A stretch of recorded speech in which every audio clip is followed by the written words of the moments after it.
Hi and welcome to the channel where we are role-playing and storytelling in Crusader Kings 3. I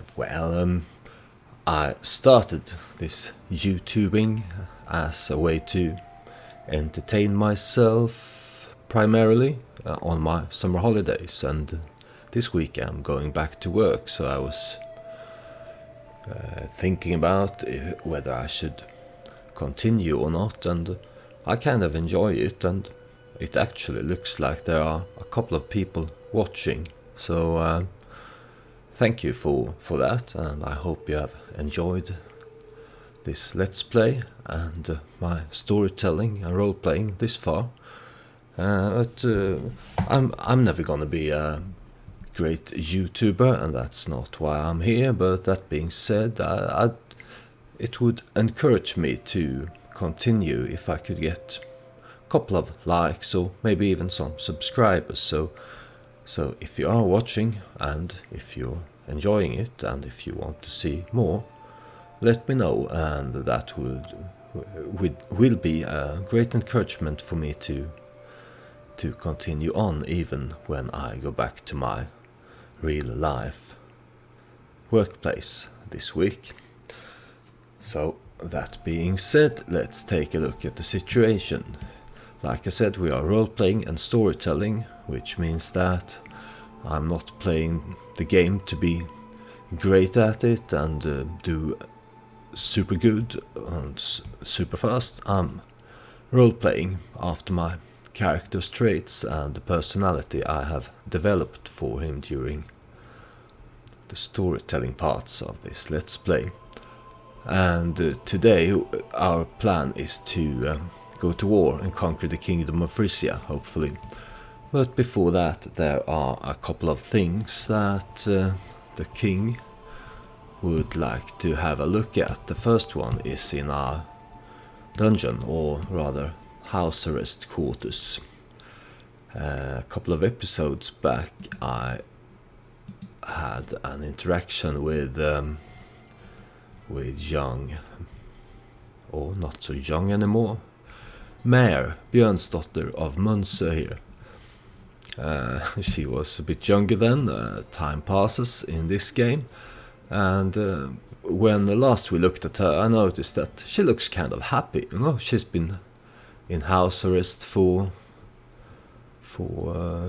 I don't know how long, but for a long time. She is the daughter of the former king of Sweden, Björn Ironside of House Munse. He proclaimed himself king. Our Jarl didn't like someone calling themselves king and took the kingdom from him. That's the short version of the story of how House Korp came to rule Sweden. But in this war we captured his then, though she was a child then, we captured her, had her in house arrest, and first we kept her there as a way to keep Björn in line, and later most of her family died. She developed into a lunatic, but still she was happy. She had a nice fire here, some tapestries, she got good food. Last time we looked at her, she was talking about how funny the last dinner was, because now it was a bird singing through her dung hole.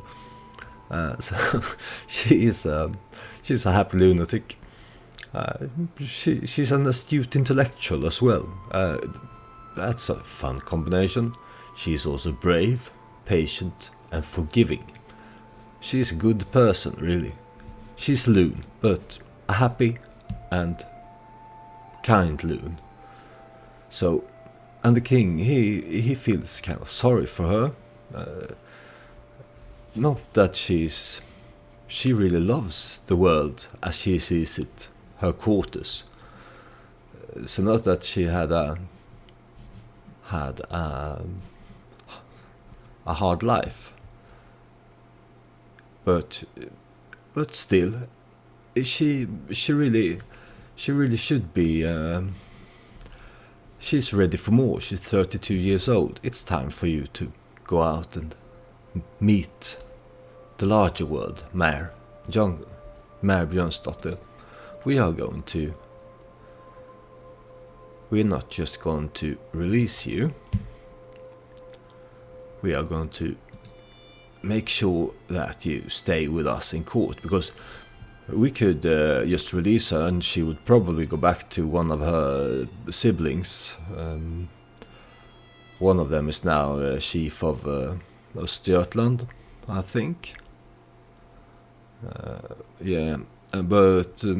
But she doesn't know these people. She hasn't seen them since she was a young girl. The people she knows, they are here at our court, and so we should recruit her to court. If we were playing the game for different purposes, to play the game as good as you can play the game, so to say, we would also have her renounce her claim on the Kingdom of Sweden and all those other titles.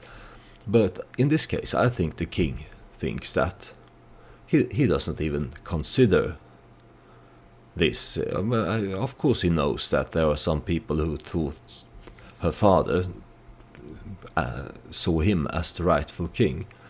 But here's a perfectly happy loon. The king doesn't see her as a threat, and he's not thinking that far ahead that someone could make her pregnant and that the child then will inherit a claim on his kingdom and possibly challenge one of his grandchildren on the throne. No, that's a player sitting in front of the computer thinks that, but not this king. No, we're not gonna make her renounce her claim. We are going to release her, and then we are going to give her a job as well. But let's get on with releasing her to start with. And what else? Well, there is also an event in our royal court, so let's take a look at that before we start preparing for war. Here is Gunhildur Galdske, a wandering 56-year-old woman, talking to me. Let's see what she wants. Murder holes and priest holes. Sounds ominous. A pallid individual who looks as if she has spent her entire life skulking underground is lurking in the corner of my throne room. I've heard tell you might want a secret passage installed. I can craft any impure corridor your twisted heart desires. I can even add an oubliette to your bedroom for your lover to throw you into the heat of passion. I've had this offer before at court, and the king, even though he is lustful, he's not into being thrown into an oubliette naked. So maybe we should have a secret escape passage for. The last time I declined, but this time I think let's. No, the king is still not paranoid, and he has really no cause for. But maybe, because in the last episode, or maybe the episode before that, our castle was raided by a neighboring chief Bergthora when we were away at war in Germany, and that has made the king think that secret escape passage wouldn't be too bad. In game terms, it doesn't really look like it's any benefit if you're being raided. Your children and courtiers can't escape a raid through this escape passage, but let's install it anyway. The king thinking that next time someone comes raiding, the people in court can escape. That's good. And before I started recording, I also hired some more I made my court priest here, antiquarian, because I had a poet inspired to make a shield a couple of episodes back, but sadly she died before she could finish her work, and I was disappointed, so I was thinking I'll hire an antiquarian and then I can commission an artifact, because the king wants to create some nice piece of weaponry or regalia for his children to inherit. And I also made my concubine and now friend, I think I should say, Princess Giselle of West Francia, Seneschal.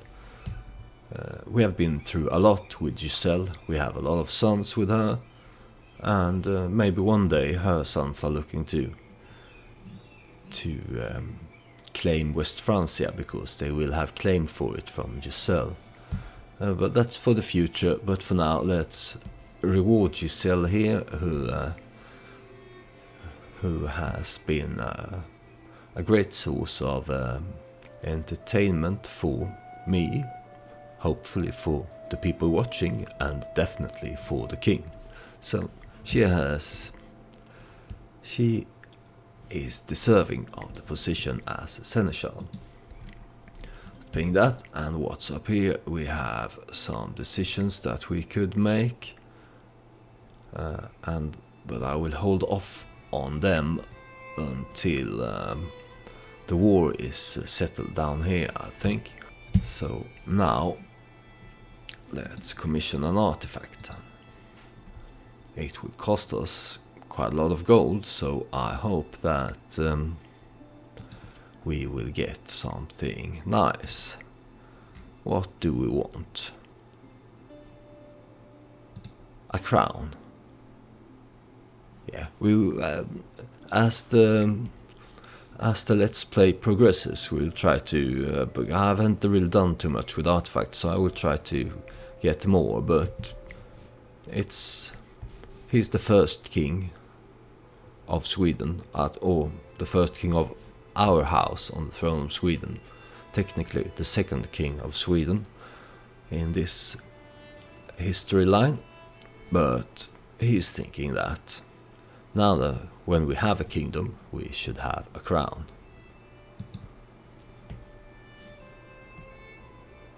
So who is making our? It's Gunhilda Gadska. She was the one coming to me, wasn't she? The one coming to me with the secret passage thing. She's a torturer. A vengeful, cynical, sadistic torturer. Doesn't really sound like the most pleasant woman to be around, but maybe she is a good craftsman and makes us a nice shield. If you were watching last episode, you remember this Chiefess Rikissa here.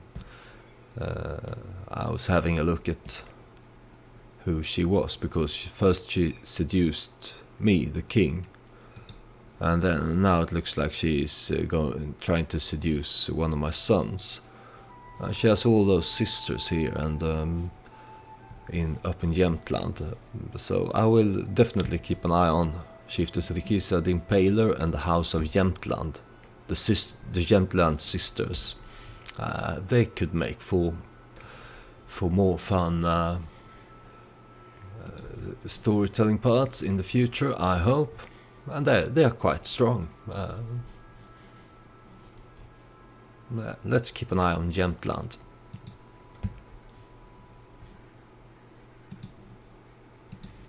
There we are. And now it's time to no more dilly-dallying. Let's go to war and against King Lothar II of Frisia. He's of House Luson. And he's the king here. He probably became king when his father died, and the kingdom got split due to the inheritance laws. But anyway, we shall claim his lands. Declare war, invade kingdom. We will take all this if we win, and unless something unexpected happens, he gets himself a really strong ally or something, this shouldn't be a problem. As it looks now, it's just for us to raise our armies, go down there, beat the crap out of them, and become kings of Frisia. But as it stands now, we really don't need our allies. But if he gets a strong alliance, we might need them, and if that is the case, it is better to call them now rather than, because if we don't call them, they might declare their own wars and be busy with that. But if we call them now, they should focus on this, I hope. So let's call, maybe we don't need them all, we shall call on Sigurdur. He makes for a good buffer here if they get any ideas coming up to our lands. And we helped Ketilmundur here in his war against the French. It's only right that he comes to help us take Frisia. I will for now leave my wife out of it. She has recently conquered some land here, and I think she needs to focus on getting her new jarldom in order. So that's that, and let's raise all armies. It should take them 8 days to gather, and then we will be on our way. And only 4 days left until our armies are ready.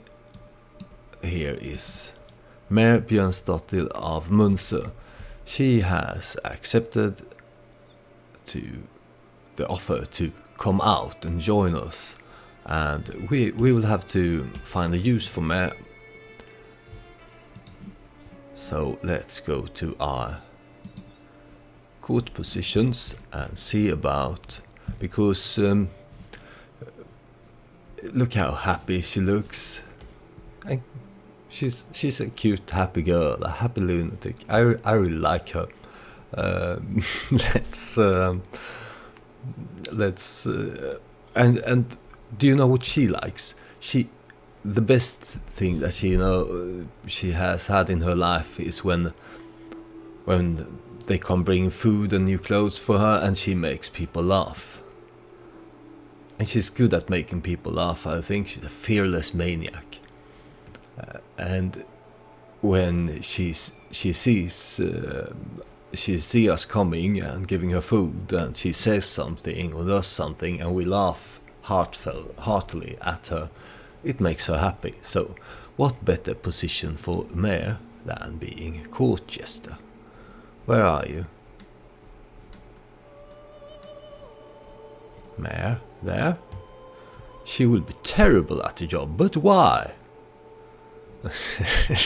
But why? She's perfect for it, surely. Who better than a happy, brave, patient, forgiving lunatic as court jester?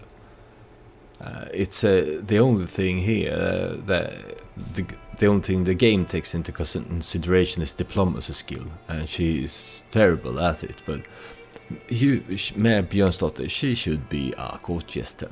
There you go. And our allies are joining, that is good. And now, here she is. Look. I really like her new outfit. And she looks even happier now. Oh, and our inspiration. Someone to impress. Lately, my efforts to impress have fallen flat. My friendship with Jarl Ivar is still standing on shaky ground. Giselle still rejects me, it's a mess. However, I've got a brilliant idea. I'll have my beneficiary Gunhildur add a dedication to the masterpiece she's making. The flattered dedicatee will be deeply touched by my generosity and munificence and will have no choice but to like me more. It sounds like a stupid plan if you ask me, but the king seems to believe it. So who should we dedicate it to? Jarl Ivar the Boneless of Söderloja? Out of the question.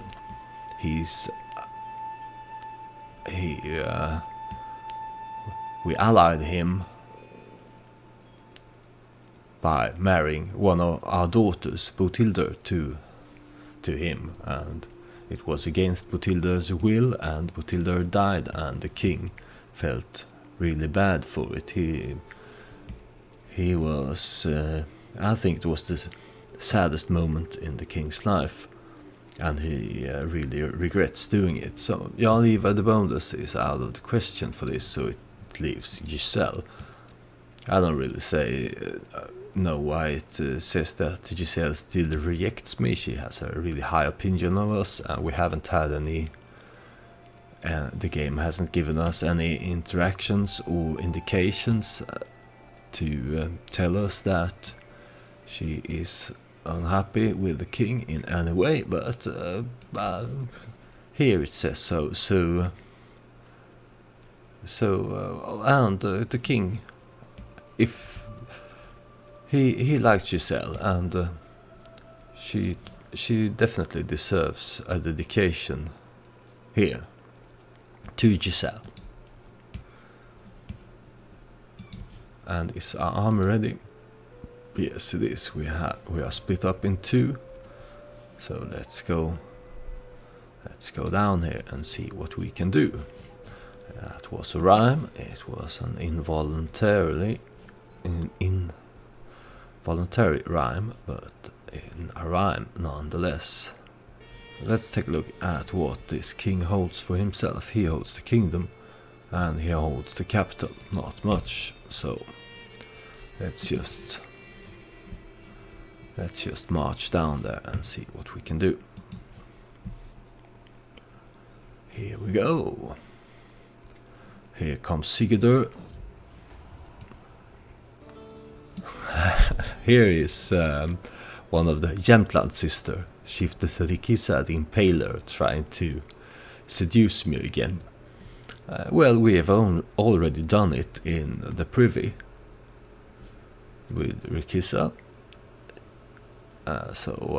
First time I had this interaction when she was trying to seduce me, I declined because I thought that she was doing this to murder me. But now the king is convinced that this noble girl from the house Jämtland is only there for because she likes it.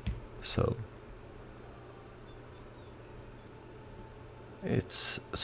she's standing outside, and she's beseeching me to let her see my fair visage. It's like something out of a story. How romantic. Here we go. We are going to have some fun with Shifters Rikisa the Impaler. I really don't want to know how she got that nickname, the Impaler. And let's make sure that our onagers are doing the sieging here. Here we go.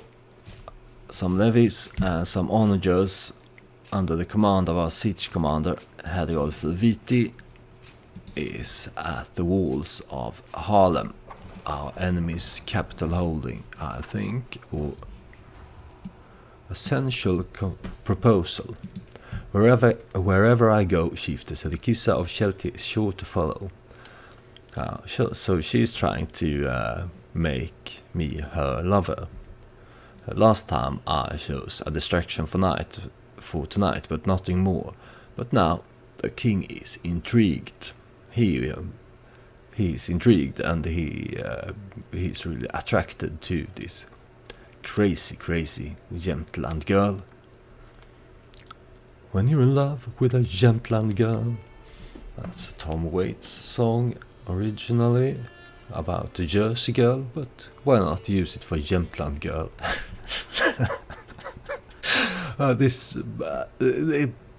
Many things can happen from this, but let's make Chieftain Sedikisa the Impaler our lover.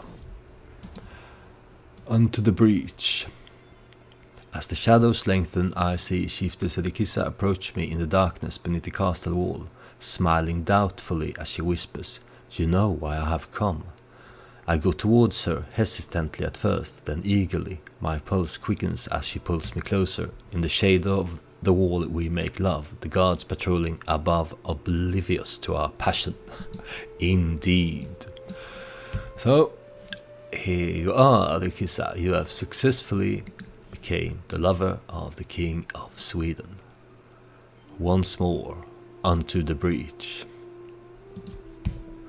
The king is having happy days at his old age. Can we go down here? No, we have to inspired moderation. Here's my grandson Frej.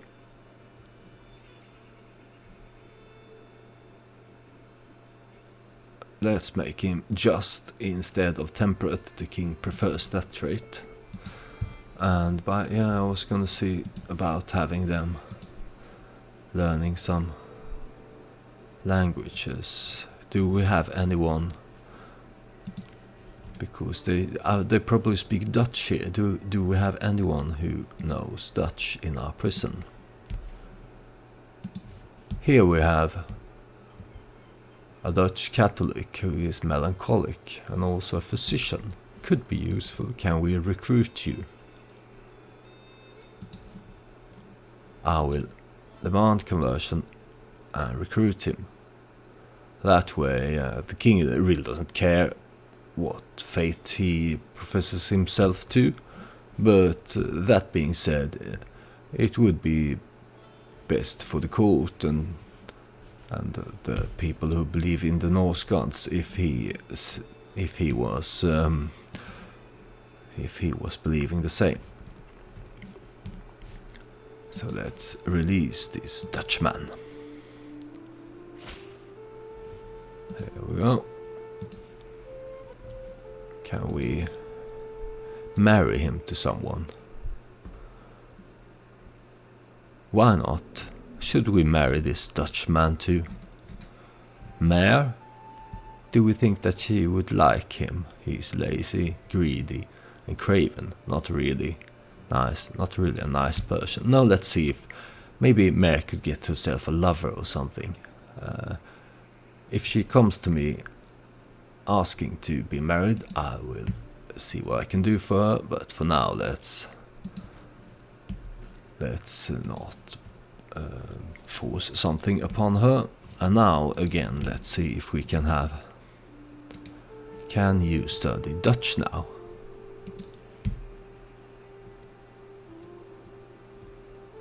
Yes, you can. Go study Dutch.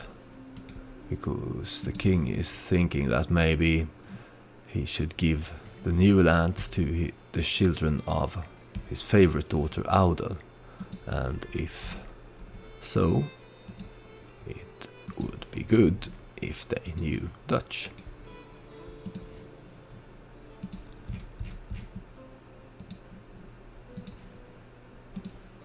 Should I learn Dutch? I mean, he's really, really old. Will he have any? But then again, he's a learned man, so maybe he will take the time to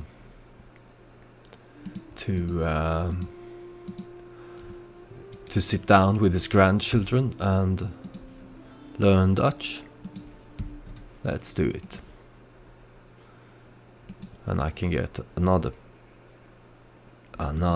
perk for my lifestyle tree. That is definitely good.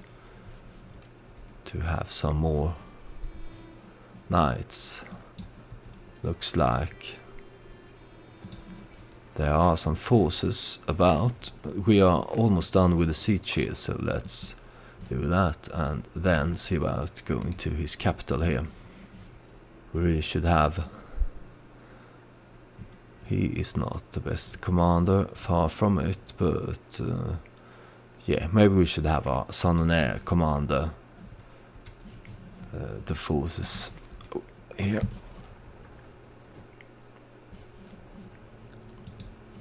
There's some movement. The castles here are really restricting our movement. I captured someone, the son of a duke. It doesn't say that it gives us any war score, so can we ransom? What happened to your mother, boy? She is still in my prison. Why doesn't it say that I can ransom her? He will not accept. Ha ha ha. He will not accept because he has become greedy like his father. If you've been watching before, you know that Giselle, the king's concubine, was abducted from... This is her son. And Giselle was married to this evil, greedy man. And we raided him, we took his castle, and we offered him his wife back for 100 gold. And he said no, because he was too greedy. And now it looks like the apple don't fall far from the tree. So his son, King Ubsen, is too greedy to ransom Queen Celine. She's a lunatic and she's melancholic. She's the third queen, Britannic queen, that we have abducted. There's Giselle, and then there's also... where are my concubines? Here, there's also Odegoen ver Alfrond. She hasn't... she has really been...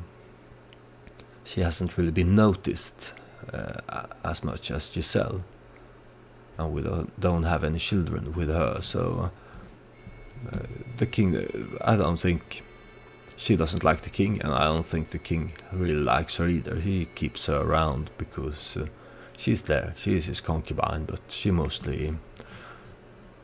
mostly about other things than going to bed with the king, looks like. But here, what shall we do with Celine? Okay. The king already has 2 concubines and 3 lovers. I'll think about that and see if we can figure something out. Here we can ransom a Hedy girl for 10 gold. Let's do it. And who is this Rodulfur? Rodulfur Haraldsson Akra. He's a Dutch bleeder. And we can ransom him for 100 gold. Go for it. We are losing money quick in this war, so we need all the money we can get. Slow it down a bit so we can see what's happening here. It looks like there's some other war going on.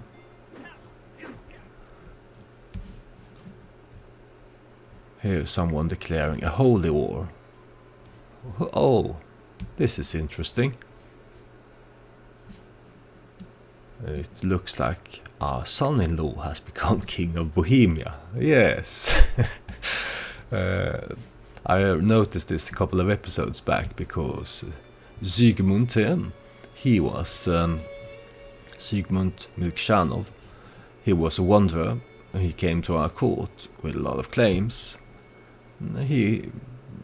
By that time he was far down in the line of inheritors to the kingdom of Bohemia. I never counted, but he was so far down that he didn't mind marrying my daughter Gerda here matrilineally. And now it looks like he has become the king. and he has 2 children with my daughter, and they are of our house, which means that we should do what we can to help him keep his kingdom, because if he does, there will be a Korp boy on the throne of Bohemia in the future, and that would definitely be good. Here's Bohemia. And what is he up to then, Sigmund?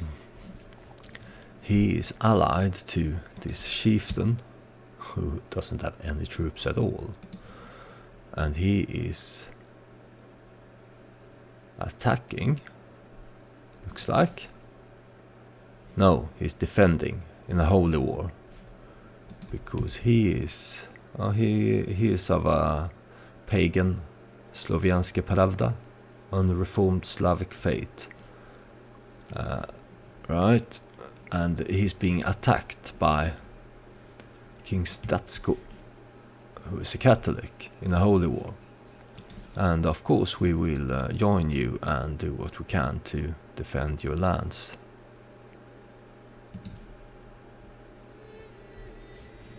So how does this war look? They have a lot of forces here. And does he have any? We have a lot of war score and as many troops as them, but that is definitely taking ours into consideration. So what can we do? Can we leave here with our elite army? Yes, it looks like because we have Sigurdur here as well, and our siege force.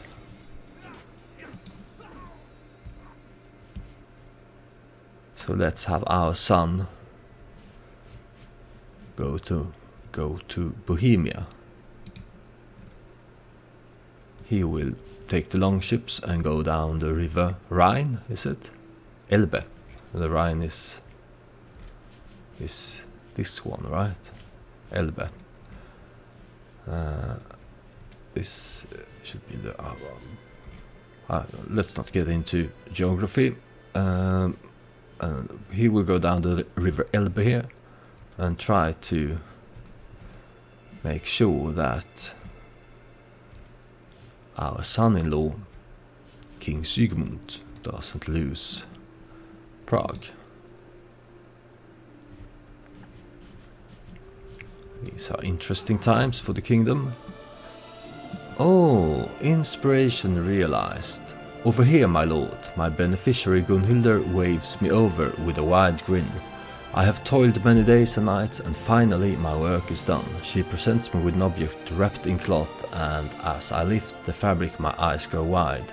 A fancy crown of fine craftsmanship. The crown is forged from brass and set with small pieces of carnelian. So I got fine crown. Increase my prestige and the opinions of courtiers and guests. This is lovely. Good work, you sadistic torturer, you. So what can we do with this crown? We can maybe put in the courtroom, but I think, yeah, we have an inventory here. We should equip it, right? How do we do that? Yeah, now we have a crown. I love it. We have anything else? I don't think so. We really should see about getting some weapons and stuff. But now the war effort is taking all our attention for the moment. It looks like Sigurdur is sieging as well. That is good. Purchase truce. This is usually a good one, because they are paying people who we have no intention to attack, are paying us not to attack them. And here's High Chieftain Amot of Dortnosiatnu. I learned that one last time. Dortnosiatnu came knocking with 50 gold. Let's accept it. Sigurdur is here helping with the sieges. That is good.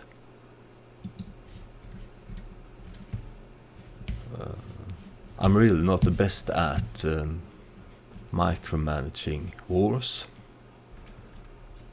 Looks like there is someone. No, these are friendly forces here at Prague. I'm really not good at micromanaging wars. A couple of years ago I enjoyed watching the dev clashes. The staff at Paradox had these dev clashes when they played mostly EU4, and they were really entertaining to watch, and some of them there were. There was Starnan, was that his name? I think he was the best one. He could micromanage his troops at impressive speed.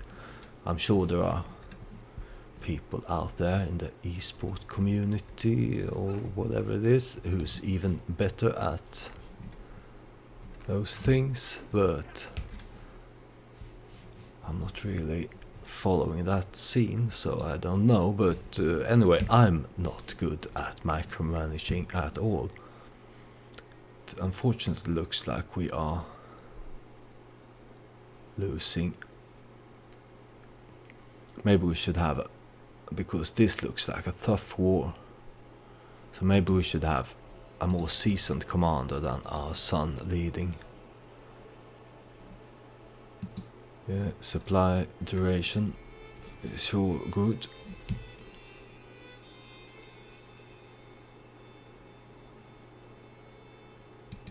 Let's go to the hills of Prague here and see if we can try to defend it somehow. So they are trying to go to the forest. Here is our son-in-law with his little army. They have much more than we do. So what should we do? This requires some strategic thinking, I believe. How's this war going? We took his capital. Let's see about capturing something else then. Let's go help with the siege of Utrecht. While so we are here. These are hills. We don't know if our levies are any good in hills, but we shall see. Are they going to try to engage us here? It doesn't look like it, no. They are turning back. Maybe they are going to consolidate here and go for it, but it looks like no, he is going. He's trying to go to Brychik. Anyway, what is this? Advice, inventory. I will skip this lesson. I think I know what that's about. Well, at least he's willing to pay for his son and heir, this greedy king of the Bretons. But he doesn't have the money yet, so let's hold on for that. For now, I captured King Lothar's friend. We will keep his friend. He's not worth any war score, but maybe we can sacrifice him to our gods or something. Learn language, taught a lesson. My court tutor Kraka has been aiding me day and night in my efforts to learn Dutch. So she's helping me and she deserves a reward for it. 10 gold, Kraka. Thank you. Oh, Bragi comes of age. He is my youngest son, and the chief of Slupsk and Kolobricek down on the Germanic Baltic coast. He became a grey eminence. That is the best diplomacy, lifestyle, education you can achieve. So well done, Bragi. I hope this will help you in managing your chiefdom. And he is betrothed to the granddaughter of to the daughter of Jarl Ketilmundul, who is the Jarl of. I'm hoping he will become new William the Conqueror because he took these lands down here. She will come of age in a couple of years, and then hopefully they will be married. So we are standing here in Prague. And the war was for Prague, wasn't it? Holy war for the county of Praha. Yeah, so all we need to do is try to make sure that they don't capture Prague. And it looks like they are suffering attrition, or at least losing supplies at a quick rate there. Oh, now my wife is defending against someone trying to claim her lands. It looks like, oh, maybe because he has an ally. Of course I will help her. So many wars. This always seems to happen when you're in a good position and you declare a war, and then you get war declarations and call to arms from all over the place. And I suppose that is as it should be, because like us, other people are keeping an eye out for the development, and if they see that someone's ally is away occupied with something else, then they will then of course they will try to take advantage of the situation. And here we are, split up, busy, and our wife is in need of our help. Oh, so it's harder. Our enemy, our former enemy, we conquered this for him, and we have had a grudge against him since early on in the playthrough. He is attacking my wife, trying to claim a chiefdom from her. Well, the siege here continues, and then the question is, should we prioritize Sigmund here or my wife, because I can't do both.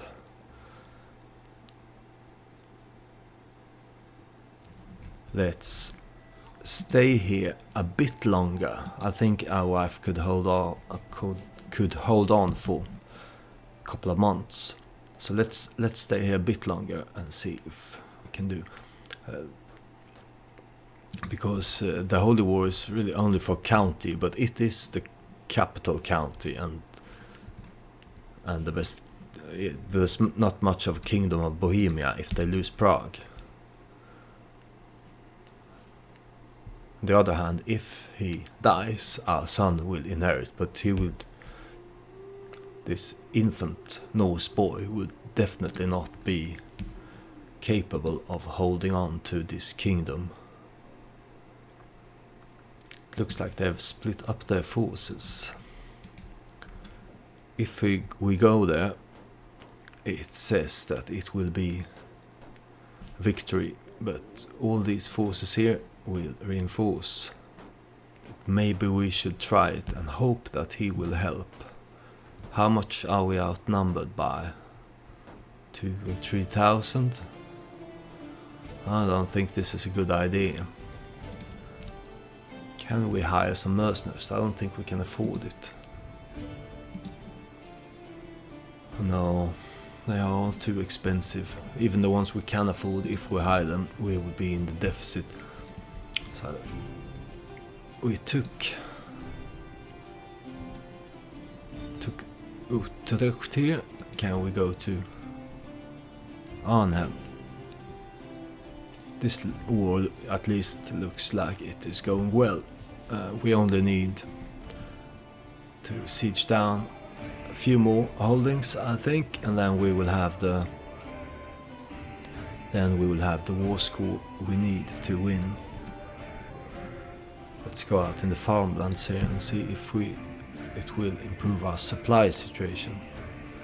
Oh, he's having a Catholic uprising. We will accept his call to arms as well, but I don't think we will have time to do anything about it.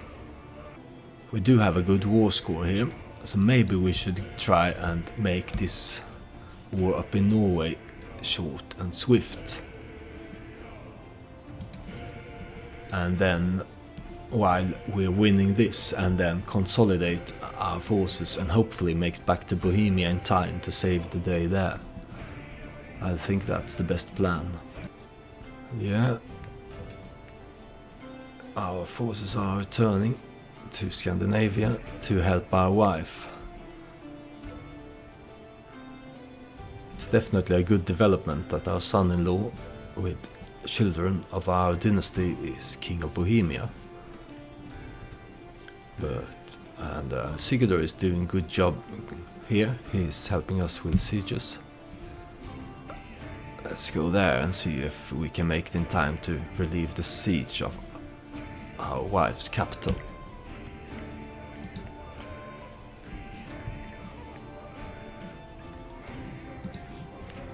Speed it up. Here we come. Can we make it in time? Undisciplined recruits.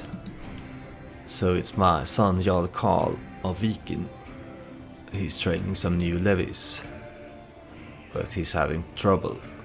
So I can teach him what I know, cheer him up, or chastise him for failure. No, I will teach him what I know. This will make him a better commander, great. And a new perk for our lifestyle.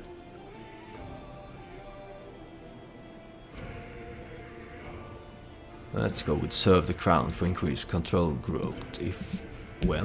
If we capture some new lands, this will be good.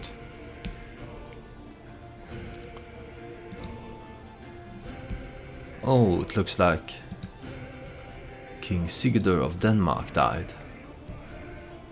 Does this mean that he... No, we are still... Denmark is still in the war with us. Now it is his son, King Knud, who is the king. And what happened to my daughter, who was married to Sigurdur? She's a content maniac. Where are you, dear Asta?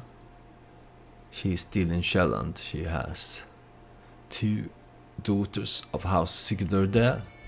So we could invite her back, but she has been Sigurdur's wife for over 15 years, soon 20 years. She has her 2 children there. She should stay in Denmark. Right, so this has been an interesting episode. We made the former king of Sweden's daughter mayor, our court jester, and she's happy for it. We are trying to conquer the kingdom of Frisia. We saw our son-in-law, whose heir is our grandson of our house, take the throne of Bohemia, and we are helping him keep it. Our wife is in trouble. She's in 2 wars. One of them against our arch enemy, Jarl Harald Tanglahair of House Yngling. So we have our fingers in many pots at the moment, and all this, I think, will continue in the next episode. If that isn't a cliffhanger, I've never seen one. And like I said at the start, if you are watching and if you're enjoying this, I'd be encouraged to continue with this YouTubing if I had some couple of likes and a couple of subscribers maybe, because this week my holiday is over and I'm going back to my job, to work, and I'm enjoying this, so I will try to find the time to continue. But if you want to encourage me to do so, please leave a like and subscribe. Thank you, and thank you for watching, and I see you in the next one. Goodbye.